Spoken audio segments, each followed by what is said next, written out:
نحمده ونصلي ونسلم على رسوله الكريم اما بعد اعوذ باللہ من الشیطان الرجیم بسم اللہ الرحمن الرحیم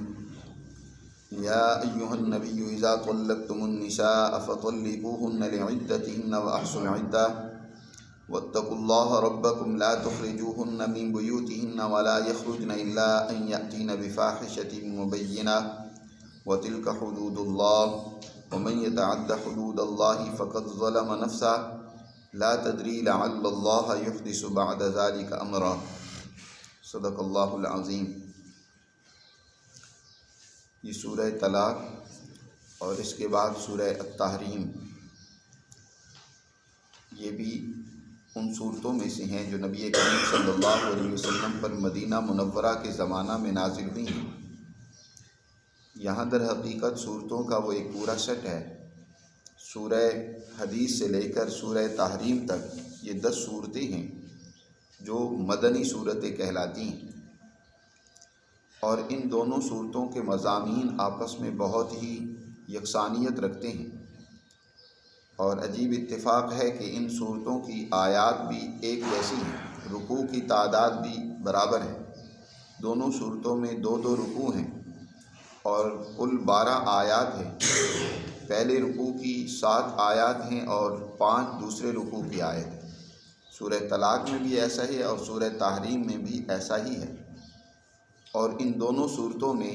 عائلی زندگی کے حوالے سے احکامات بیان فرمائے گئے ہیں۔ یاد رکھیں، کسی بھی معاشرے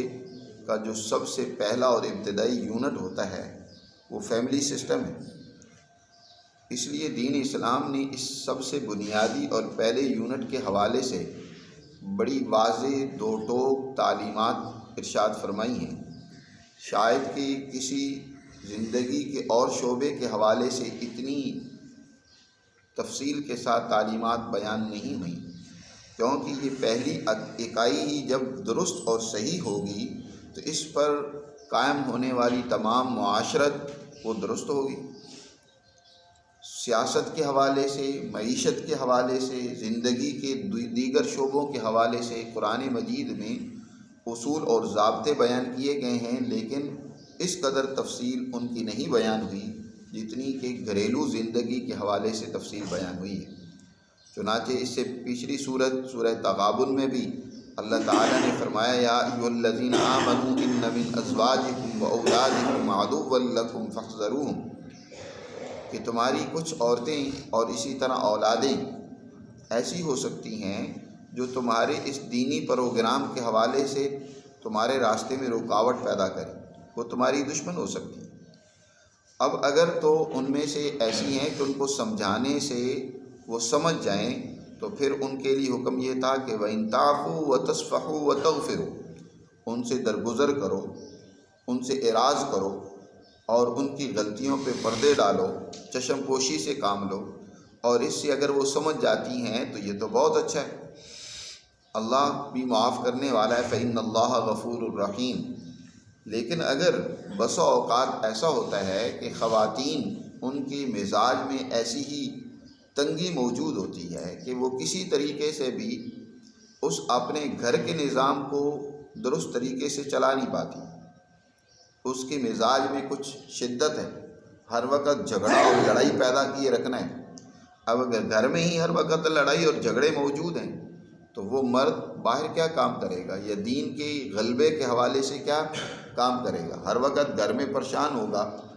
تو باہر کام کرنے کے لیے جائے گا، نماز پڑھنے کے لیے بھی جائے گا، دینی دیگر ذمہ داریوں کو ادا کرنے کے لیے جائے گا تو اس کے ذہن میں ہر وقت ٹینشن وہ گھر کی لگے رہے گی۔ یا اسی طرح عورت وہ بد چلن ہے تو پھر بھی معاملات درست طریقے سے نہیں چل پاتے۔ ہر وقت جس مرد کے گھر میں مرد کے ذہن میں گھر کے حوالے سے ہی پریشانی ہوگی کہ میرے گھر میں کوئی دوسرا ہی مرد نہ آ جائے تو یقیناً ایسے گھر بھی وہ پرسکون نہیں ہوتے، اور جب گھروں میں سکون نہ ہو تو کام کو آگے بڑھانے کے حوالے سے مشکلات پیدا ہوتی ہیں، زندگی اجیرن بن جاتی ہے۔ اس لیے یاد رکھیں، دین اسلام نے بہت ہی متوازن ہدایات دی ہیں اس گھریلو زندگی اور عائلی زندگی کو بہتر بنانے کے حوالے سے۔ نہ ہی دیگر مذاہب کی طرح اسلام نے یہ قانون رکھا ہے کہ بس اب تمہارا رشتہ ایسا جڑ گیا ہے، ایسے بندھن میں بندھ گیا ہے کہ اب کسی صورت میں بھی اس رشتے کو توڑا نہیں جا سکتا۔ جیسے کہ بعض ہندو مذاہب میں یہی صورتحال ہے کہ اب مرد کے ساتھ عورت کا رشتہ ایسا قائم ہو گیا کہ اب ٹوٹنے کی کوئی صورت نہیں، بلکہ مرد جب فوت ہوگا تو عورت کو ساتھ ہی ساتھی ہونا ہے، اس کے ساتھ ہی اس کو بھی جل جانا ہے۔ گویا کہ زندگی ان کی وہ ایسی ہو گئی ہے کہ اب کسی صورت میں بھی اس کو الگ نہیں کیا جا سکتا۔ یا عیسائیوں میں بھی اسی طرح کی کچھ صورت پیدا ہو گئی۔ عیسائیوں میں حضرت عیسیٰ علیہ السلام نے جب یہ بات کہی اپنی امت سے، اپنے ماننے والوں سے، کہ عورت کو الگ نہ کرو کہ وہ زنا کا اور بے حیائی کا ارتکاب کرنے لگ پڑے گی، اس لیے لہٰذا اس کو اپنے ساتھ ہی رکھو ساری زندگی۔ یہ انہوں نے بات تو اس پس منظر میں کہی تھی کہ مرد جو ہے محض معمولی بات پر عورت سے خفا ہو کر اس کو الگ کر دے۔ اب ظاہر ہے الگ کرنا بھی ایک کوئی عام اور آسان کام نہیں ہے، اس علیحدگی سے بڑے مسائل پیدا ہو جاتے ہیں، بڑے مسائل پیدا ہو جاتے ہیں۔ کئی مرتبہ مرد بد چلنی کا شکار ہو جاتے ہیں، کئی مرتبہ خواتین وہ بد کرداری کا ارتکاب کرنے لگ پڑتی ہیں، اور پھر خاندانوں میں جھگڑے اور لڑائیاں اور فساد پیدا ہو جاتے ہیں۔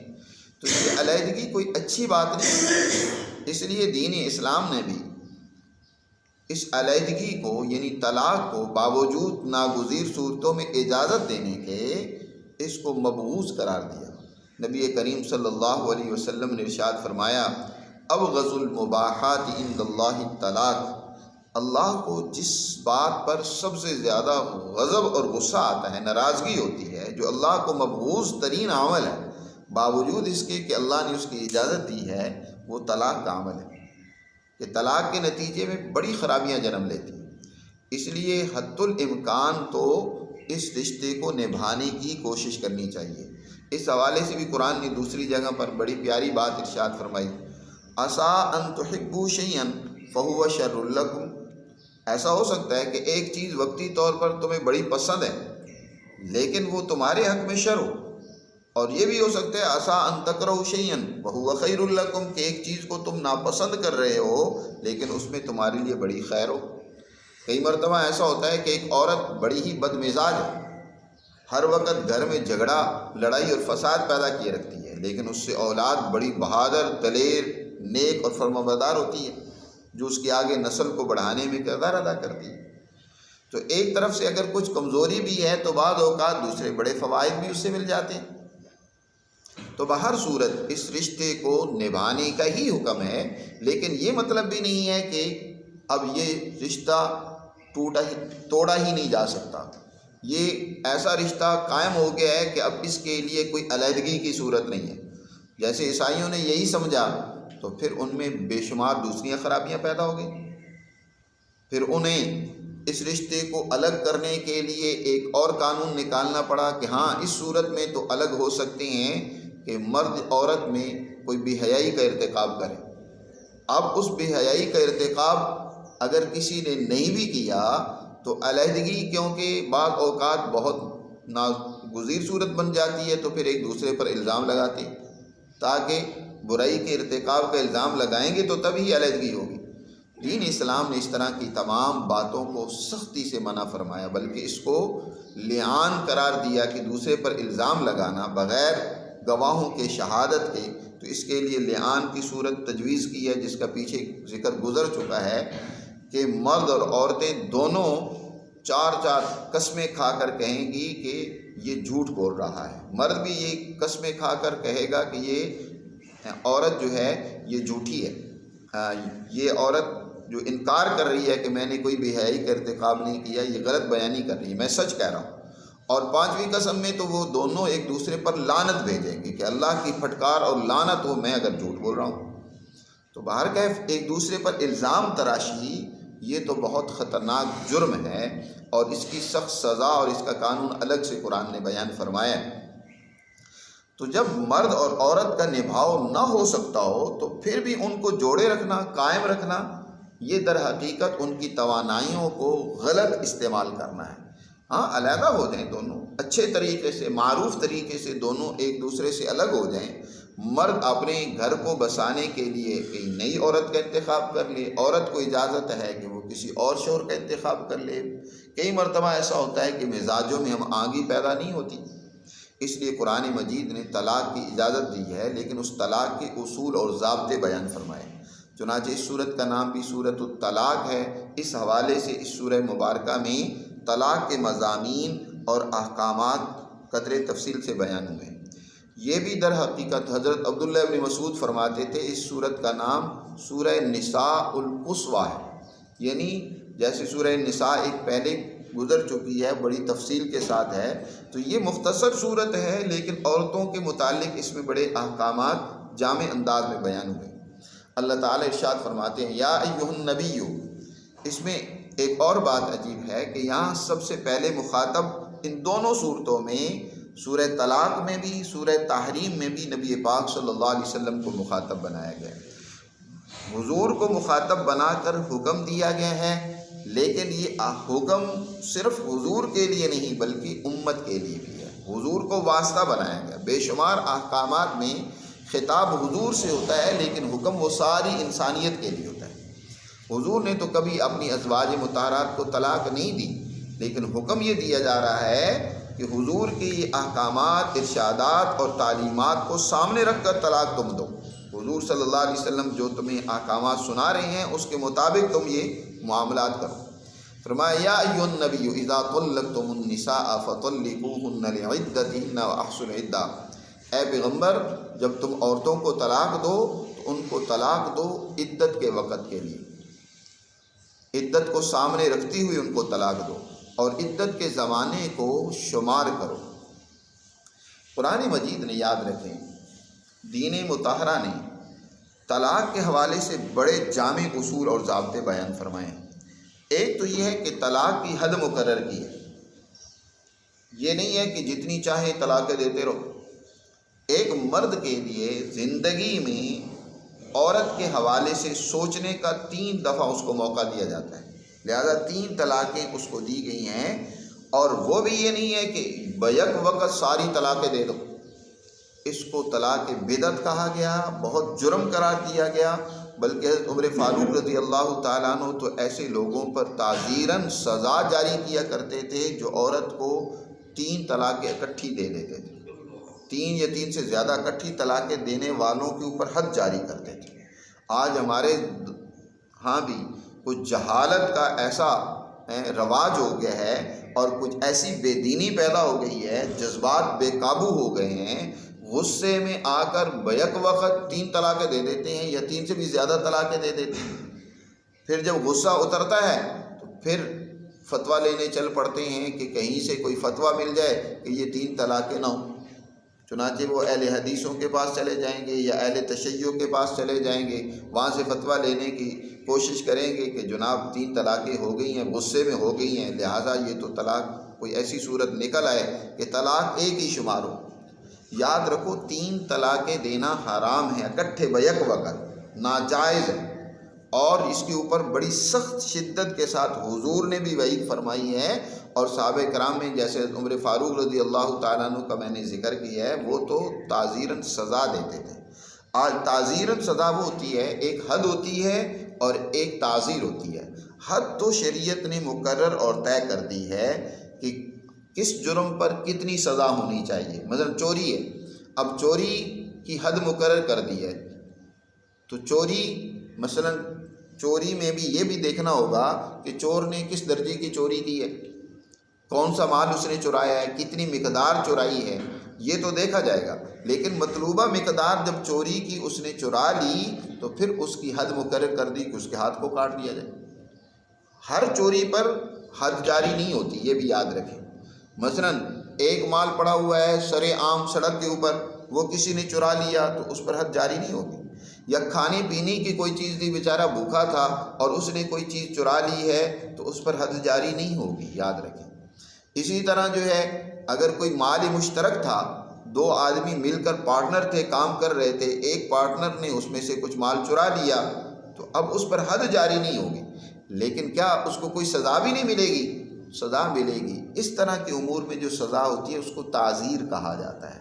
لیکن جو مطلوبہ شرائط کے ساتھ چوری ہوگی اس پر جو سزا جاری کی جائے گی اس کو حد کہا جاتا ہے۔ تو حدود تو مقرر ہیں، تعزیرات مقرر نہیں ہیں۔ وہ در حقیقت اس وقت حالات کے پیش نظر حکمران باہمی مشاورت سے، علماء کی مشاورت سے جو مناسب سمجھیں وہ سزا جاری کر سکتے ہیں۔ آج بھی اگر 3 طلاق دینے والوں کے لیے سزا جاری کر دی جائے نا کہ جو اپنی عورت کو 3 طلاق کے بیک وقت دے گا اس کو 5 سال کی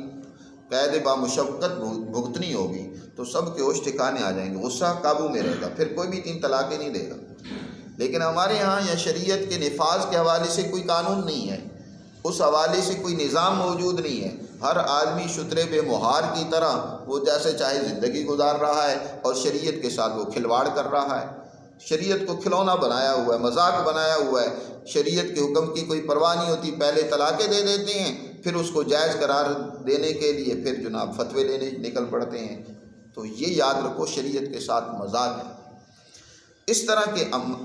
معاملات یہ در حقیقت ایک دیندار طبقے کے لیے، ایک مسلمان جماعت کے لیے قطعاً درست اور روا نہیں ہے۔ اس لیے عورت کو اگر طلاق دینی ہے تو اس کا حکم یہ ہے کہ طلاق ایک تو عدت کو سامنے رکھ کر طلاق دینی چاہیے،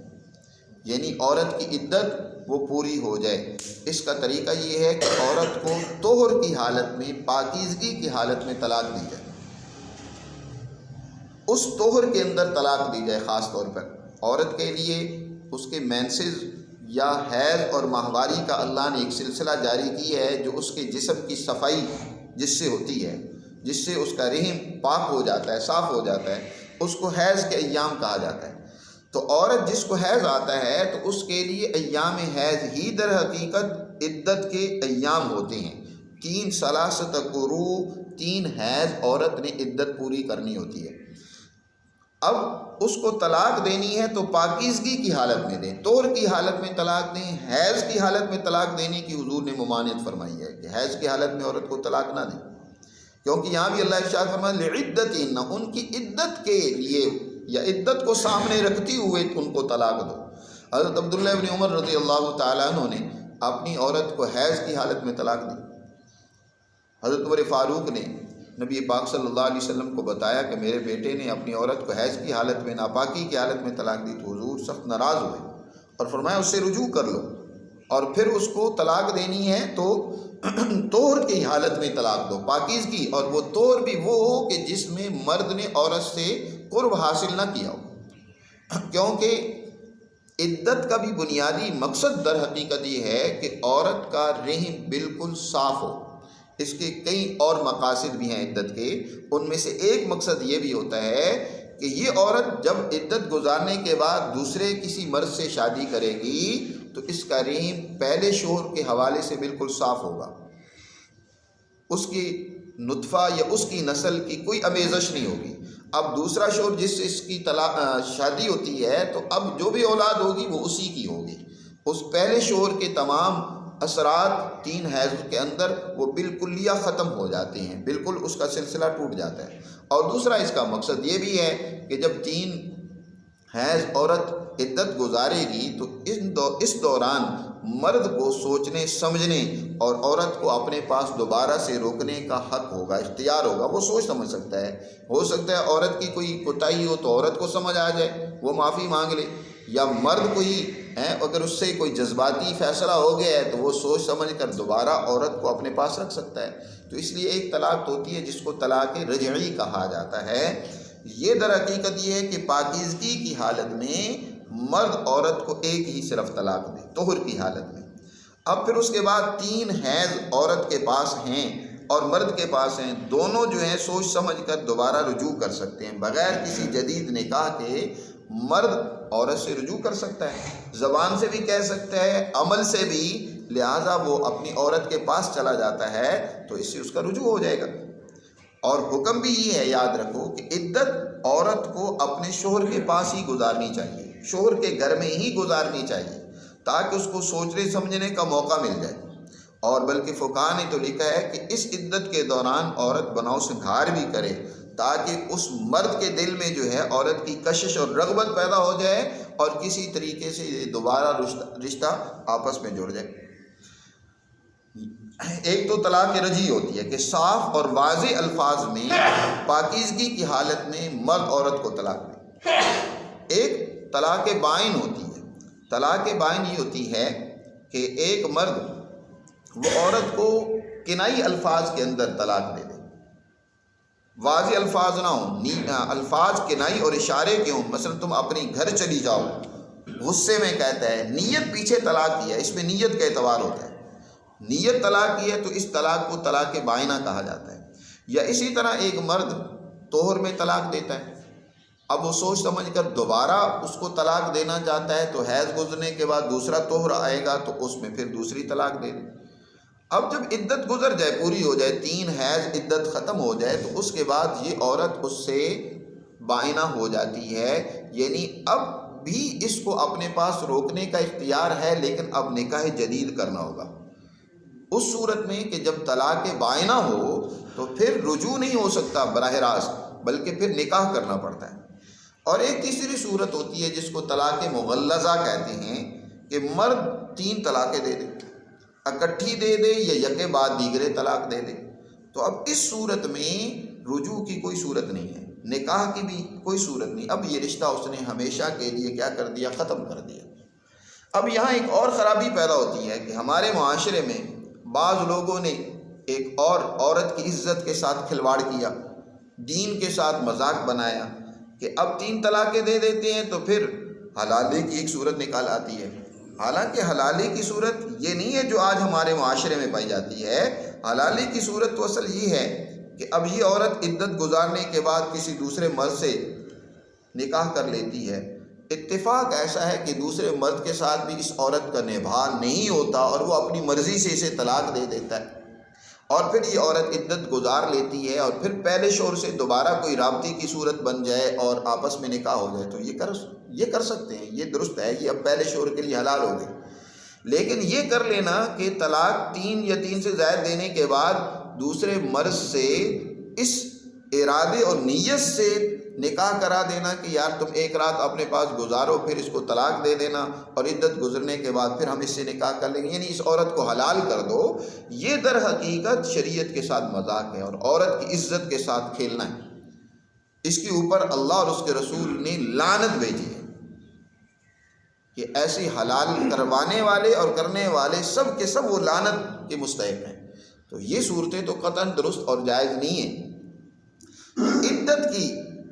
کو سامنے رکھتے ہوئے تم طلاق دو، اللہ تعالیٰ ارشاد فرما رہے ہیں، اور وَأَحْصُوا الْعِدَّةَ، عدت کو شمار بھی کرتے رہو کہ کتنی عدت باقی رہ گئی ہے۔ وَاتَّقُوا اللَّهَ رَبَّكُمْ، اور اللہ سے ڈرو جو تمہارا پروردگار ہے، لہذا کسی قسم کے قانون کی خلاف ورزی نہ کرو، اللہ کے احکامات کی خلاف ورزی نہ کرو۔ اور فرمایا مزید لا تخرجوهن من بیوتهن، کہ ان عورتوں کو ان کے گھروں سے نہ نکالو۔ طلاق ہو گئی ہے تو عدت اسی گھر میں وہ عورت گزارے جس گھر میں وہ رہ رہی تھی، اس شوہر کے گھر میں ہیں، تو ان کے گھروں سے ان کو نہ نکالو۔ ولا یخرجن، عورتیں خود بھی نہ نکلیں، اسی گھر میں رہیں، یہ کہ خود ناراض ہو کر چلی جائیں، اپنے میکے چلی جائیں، تو یہ بات درست نہیں۔ ہاں ایک صورت ہے کہ اس صورت میں پھر عورت کو گھر سے نکالا جا سکتا ہے، الا ان یاتین بفاحشۃ مبینہ، مگر یہ کہ عورتیں کھلی بے حیائی کا ارتکاب کریں۔ کھلی بے حیائی یہ ہے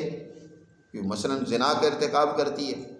تو پھر ظاہر مرد تو برداشت نہیں کر سکے گا، یہ ایک وہ غیرت کا معاملہ ہوتا ہے کہ اس صورت کو مرد کسی طرح بھی دوبارہ اس عورت کو اپنے پاس رکھنے کے لیے تیار نہیں۔ اسی وجہ سے تو لعان میں بھی مرد نے جب اس بات کو دیکھا ہوتا ہے کہ میری عورت کسی اور مرد کے ساتھ بدچلنی کا ارتکاب کر رہی ہے، گواہ کوئی موجود نہیں ہوتے، تو وہ عدالت میں پہنچ کر وہ قسمیں کھاتا ہے، 5 قسمیں، کہ میں جو کچھ کہہ رہا ہوں بالکل سچ کہہ رہا ہوں کہ میری عورت نے زنا کا یا برائی کا ارتکاب کی ہے، اگر میں جھوٹ بول رہا ہوں تو میرے اوپر اللہ کی لعنت اور غضب، کیونکہ وہ اب برداشت نہیں کر سکتا اپنے پاس رکھنے کے لیے۔ تو بے حیائی کا ارتکاب کرے تو پھر اس گھر میں رکھنے کی اجازت نہیں ہے، عدت وہ پھر اپنے میکے میں گزارے۔ یا بفاحشۃ مبینہ کا دوسرا معنی اور مفہوم یہ بھی ہے کہ عورت بڑی ہی بد زبان ہے، ہر وقت زبان اس کی چلتی ہی رہتی ہے، گالم گلوچ، لڑائی جھگڑا، بعض عورتوں کی جیسے کہ عادت ہوتی ہے اور وہ اپنی عادت اور فطرت سے باز نہیں آتی، معمولی معمولی باتوں پہ جھگڑے کھڑے کر لیتی ہیں۔ تو اب ہر وقت اس نے گھر کو جہنم بنایا ہوا ہے، تو یہ بھی فاحشۃ مبینہ ہے۔ علماء نے کہا کہ اس صورت میں بھی اس عورت کو گھر سے نکالا جا سکتا ہے کہ وہ عدت اپنی کسی اور گھر میں جا کر گزارے۔ فرمایا وَتِلْكَ حُدُودُ اللّہ، یہ اللہ کی حدیں ہیں، لہٰذا اللہ کی حدود کو توڑو نہیں۔ وَمَن يَتَعَدَّ حُدُودَ اللّہ، جو اللہ کی حدود کو توڑتا ہے اور ان سے تجاوز کرتا ہے تو اس نے اپنے اوپر بڑا ظلم کیا۔ حد کہتے ہیں کسی چیز کی آخری منزل مقرر کر دینا، آخری درجہ مقرر کر دینا، اس کو حد کہا جاتا ہے۔ ایک حدود، جیسے میں نے ابھی بات پہلے کی ہے کہ حدود بھی ہوتی ہیں اور تعزیرات بھی ہوتی ہیں،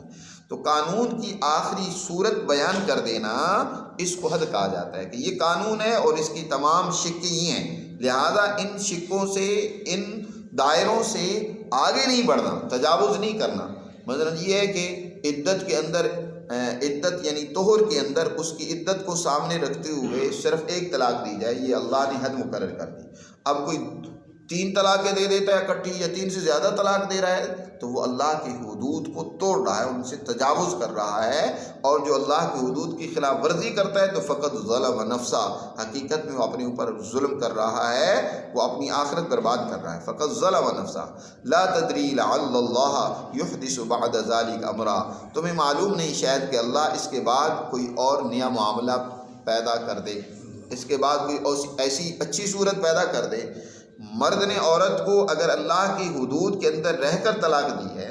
عورت نے بھی عدت کے اندر جو ہے وہ کسی قسم کا اخفاء نہیں رکھا، کسی قسم کی کوئی اس نے غلط راستہ اختیار نہیں کیا، تو اللہ دونوں کے لیے کوئی نئی صورت، اچھی صورت پیدا کر دے گا۔ مرد کے لیے کوئی اچھی عورت اس کا انتخاب ہو سکتا ہے، عورت اس کے لیے کوئی اچھا مرد مل سکتا ہے کہ اس کے ساتھ یہ اچھی زندگی گزار سکتی ہے، تو ہو سکتا ہے کہ اللہ جو ہے اس کے بعد تمہارے لیے کوئی نئی صورت اچھی پیدا کر دے۔ فَإِذَا بَلَغْنَ أَجَلَهُنَّ فَأَمْسِكُوهُنَّ بِمَعْرُوفٍ أَوْ فَارِقُوهُنَّ بِمَعْرُوفٍ، فرمایا جب عورتیں اپنی عدت کو پہنچ جائیں تو اب تمہارے سامنے 2 صورتیں، عدت ختم ہونے والی ہے، یہ مطلب نہیں ہے کہ عدت مکمل ہونے کے بعد یہ حکم ہے، بس عدت پوری ہونے والی ہے۔ یہ ایسا ہی ہے کہ جب تم نماز پڑھنے کا ارادہ کرو، قرآن میں اللہ نے ارشاد فرمایا اذا قمتم الى الصلاة فاغسلوا وجوہکم، نماز پڑھنے کا ارادہ کرو تو پھر کیا کرو، اس سے پہلے وضو کر لو۔ یہ مطلب نہیں ہے کہ نماز کے لیے کھڑے ہو جاؤ تو پھر وضو کرنے چل پڑو، نماز کا ارادہ تم نے کیا، مطلب یہ ہے کہ نماز پڑھنے کا ارادہ کیا ہے تو اس سے پہلے طہارت ضروری ہے۔ اسی طرح یہاں فرمایا کہ جب عدت اس کی پوری ہونے والی ہے،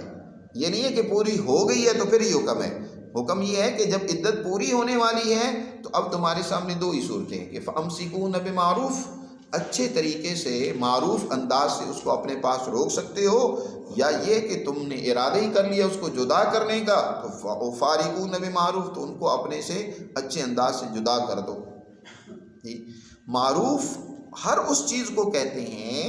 جس کو ہر انسان اچھا سمجھتا ہو، اس کے مقابلے میں ایک منکر ہے، منکر اس کو کہا جاتا ہے کہ جو ہر انسان سلیم الفطرت انسان ہے، مہذب انسان جس کو برا سمجھتا ہو، ہر وہ کام جس کو ہر انسان برا سمجھتا ہے وہ منکر ہے، اور جو اچھا دستور کے مطابق، عام انصاف کے مطابق جو طریقہ کار ہے، اب یہ نہیں ہے کہ تم اس کو اپنے پاس روک لو اس کو نقصان دینے کے لیے،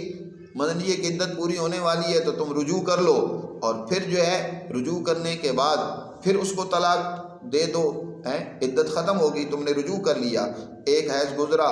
تو اب وہ عدت پہلی تو اس کی ختم ہو گئی، پھر تم طلاق دے دو تو اس کی عدت پھر بڑھ جائے گی، بعض اس کی عدت بڑھانے کے لیے کہ یہ آگے نہ کہیں نکاح کر سکے نہ کہیں جا سکے، میرے ہی پابند رہے، تو اس طرح اس کو اذیت دینے، تکلیف پہنچانے کا ارادہ ہے تو یہ بھی غلط ہے، تو یہ معروف طریقہ نہیں ہے، یہ دوسرے کے اوپر زیادتی کرنا ہے۔ یا اسی طرح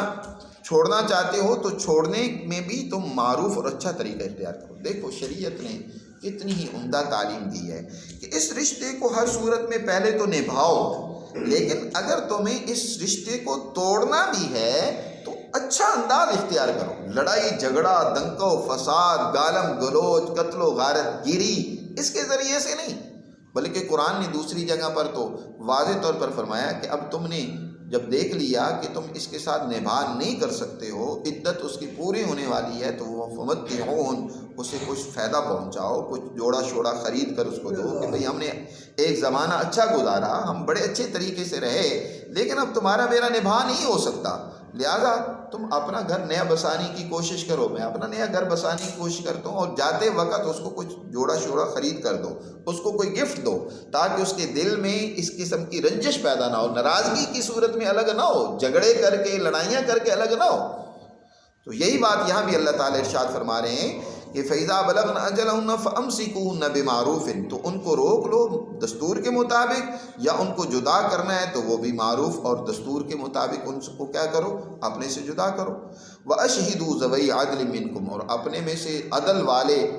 گواہ دو مقرر کر لو، یعنی رجوع کر رہے ہو تو رجوع کرتے وقت بھی گواہ مقرر کر لو، طلاق دے رہے ہو تو طلاق دیتے وقت بھی گواہ مقرر کر لو، تاکہ آپس میں کسی قسم کا الجھاؤ یا لڑائی جھگڑا پیدا نہ ہو، گواہ مقرر کر لو۔ یہ گواہ مقرر کرنا واجب تو نہیں ہے، لیکن استحبابی حکم ہے، مستحب یہی ہے، بہتر یہی ہے کہ گواہ ہونے چاہیے، لیکن اگر گواہ نہیں ہے تو پھر بھی دونوں کی دیانتداری پر ہی فیصلہ ہوگا۔ وَأَقِیمُوا الشَّهَادَةَ لِلَّهِ، اور یہ گواہ بھی جو ہیں یہ اللہ کے لیے، جب ان کو گواہی دینے کے لیے طلب کیا جائے تو یہ پوری سچائی کے ساتھ گواہی دیں، کسی قسم کی غلط بیانی سے کام نہ لیں۔ ذَلِكُمْ يُوعَظُ بِهِ، یہ وہ احکامات ہیں جن کا تمہیں اللہ حکم دے رہا ہے، جس کا یہ تمہیں اللہ تعالیٰ نصیحت کر رہا ہے، اور یہ نصیحت ان کے لیے من کان یؤمن باللہ والیوم الآخر، جو اللہ پر اور آخرت کے دن پر ایمان رکھتے ہیں۔ یہ احکامات در حقیقت ان کا فائدہ انہی کے لیے ہوگا جو اللہ کو مانتے ہیں اور آخرت کے دن پر